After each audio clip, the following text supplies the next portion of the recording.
रात में हुए माँ बाप के क्लेश की वजह से योशिकी सो नहीं पाया था और इसी वजह से वो थोड़ा चिड़चिड़ा हो गया था और स्कूल जाते हुए अपनी साइकिल को भगाए जा रहा था। हिकारू उसे काफी आवाज लगाता है रुक जाने के लिए, लेकिन योशिकी उसकी एक नहीं सुनता। पर तभी योशिकी को रुकना पड़ता है क्योंकि उसके बगल से पुलिस जा रही थी, जिसको देखकर योशिकी सहम गया क्योंकि उसने पहले कभी पुलिस नहीं देखी थी। हिकारू बताता है कि जिस डरावनी बुढ़िया से कल वो मिले थे उसकी मौत हो गई है और इस बात का पता उसे अपनी माँ से चला है। और कल वाली वीडियो के लिए माफ करना क्योंकि तरबूज माँ लेकर आई थी, मामा नहीं। वो क्या है ना यार कि इसके ट्रांसलेशन में गड़बड़ी हो गई थी इसीलिए।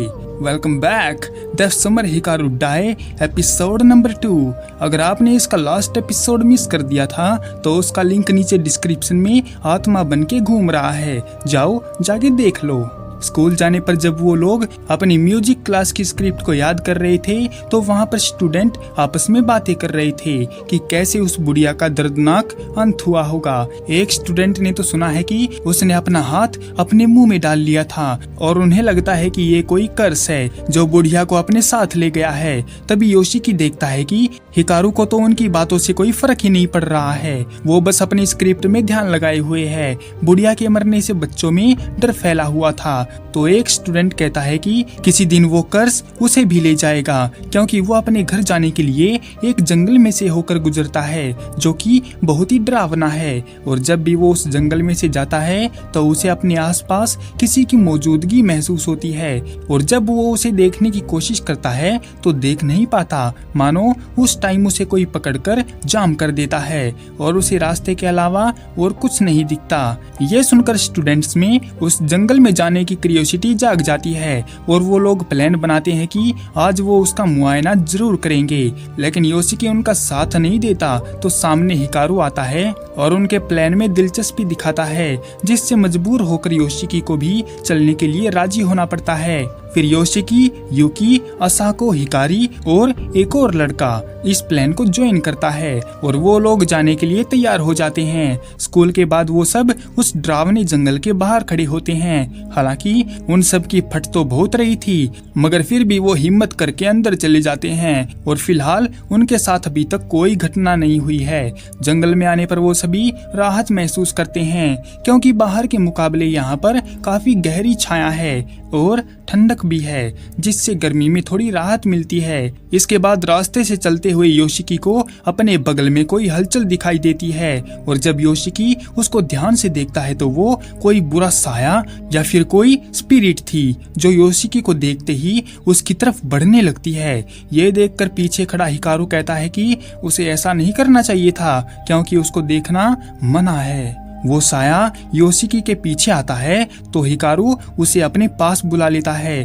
और स्पिरिट के साथ कुछ कर देता है जिससे उसके नाक से खून निकलने लगता है और वो बेहोश होकर गिर पड़ता है। उनकी आवाज आगे चल रही लड़कियों को डरा देती है तो वो दुम दबाकर बाहर भाग जाती हैं। योशिकी हिकारू को होश में लाता है और पूछता है कि उसने क्या किया, जिस पर हिकारू बताता है कि वो साया योशिकी को पोजेस करने वाला था और उसी को बचाने के लिए हिकारू साये को खा गया जिससे उसकी नाक से खून निकल आया था। फिर हिकारू योशिकी को कहता है कि आज के बाद वो ऐसे किसी भी स्पिरिट को ना देखे क्योंकि वो बहुत अकेली हैं और ऐसा करने पर वो योशिकी के पीछे पड़ जाएगी। इसीलिए योशिकी हिकारू के अलावा और किसी को ना देखे।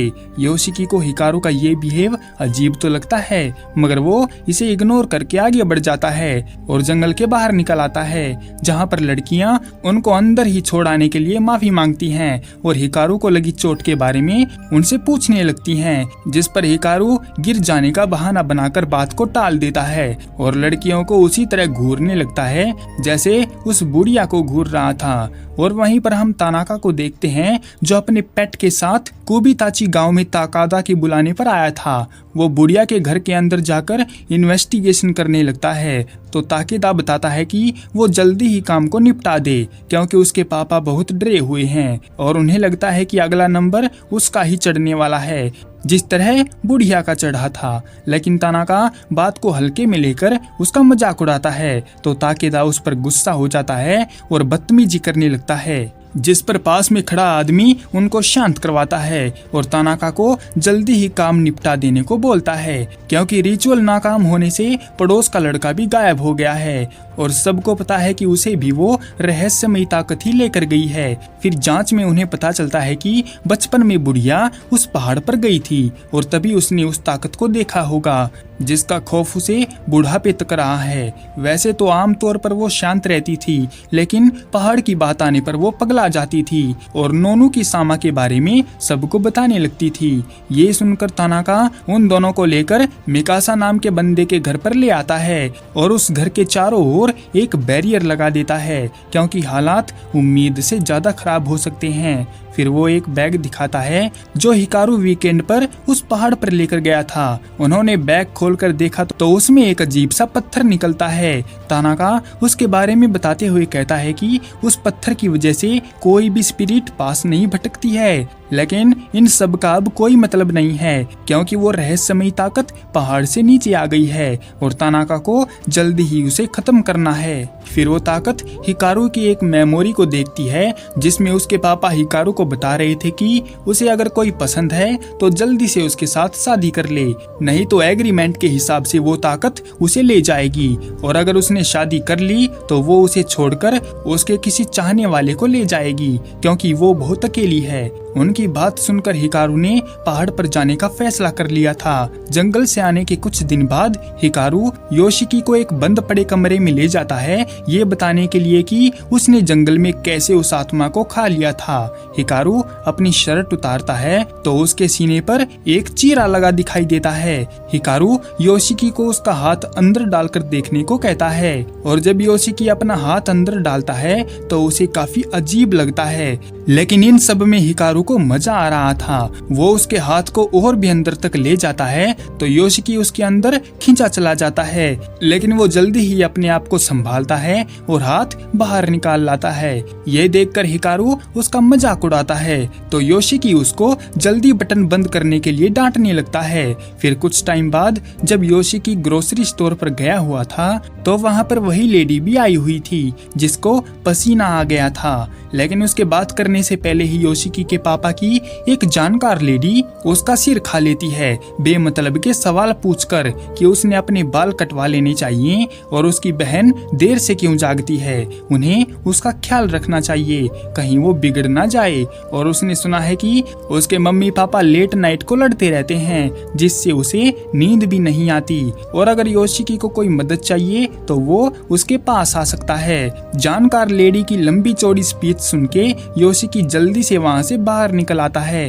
वो अभी भी हिकारू के बारे में ही सोच रहा था, पर अचानक वहाँ पर वो दूसरी लेडी आती है और योशिकी को सावधान करती है कि वो जो कर रहा है उसे बंद कर दे और उससे दूरी बना ले, नहीं तो वो उसमें समा जाएगा और उसकी जान पर बनाएगी। मगर योशिकी समझा नहीं कि एक अनजान लेडी उसको ज्ञान क्यों दे रही है, तो लेडी बताती है कि वो एक हाउसवाइफ है और उसका नाम राई कुरेबयाशी है। वो बाकियों से अलग है और उन चीजों को देख पाती है जो नॉर्मल आंखें नहीं देख पाती। और उस दिन उसने योशिकी के साथ भी अजीब महसूस किया था जिसे देखकर वो घबरा गई थी। उसने योशिकी से रिक्वेस्ट करी कि वो उसकी बातों का यकीन करे, क्योंकि उसने कुबिताची गांव के उस डरावने पहाड़ से एक भयानक वाइब महसूस किए थे। लेकिन हैरानी की बात तो ये है कि वो अचानक से आना बंद हो गई, जिसका मतलब है कि वो ताकत अब उस पहाड़ी पर नहीं है और वैसी ही वाइब उसने उस दिन महसूस की थी, इसीलिए ही वो योशिकी को अवेयर करने आ गई। राई उसे अपना कॉन्टैक्ट नंबर देती है और चली जाती है। रात को कमरे में लेटा योशिकी उलझन में पड़ा हुआ है कि क्या करना चाहिए। हालांकि वो हिकारू से प्यार तो करता है, मगर उसे असलियत के बारे में भी जानना है। क्या योशिकी राई की मदद मांगेगा? और क्या है हिकारू का राज जिससे लेडी डर गई थी? वो हिकारू के बारे में पता कर पाएगी या बुढ़िया की तरह ही टपक जाएगी? देखेंगे नेक्स्ट एपिसोड में। तब तक के लिए सायोनारा।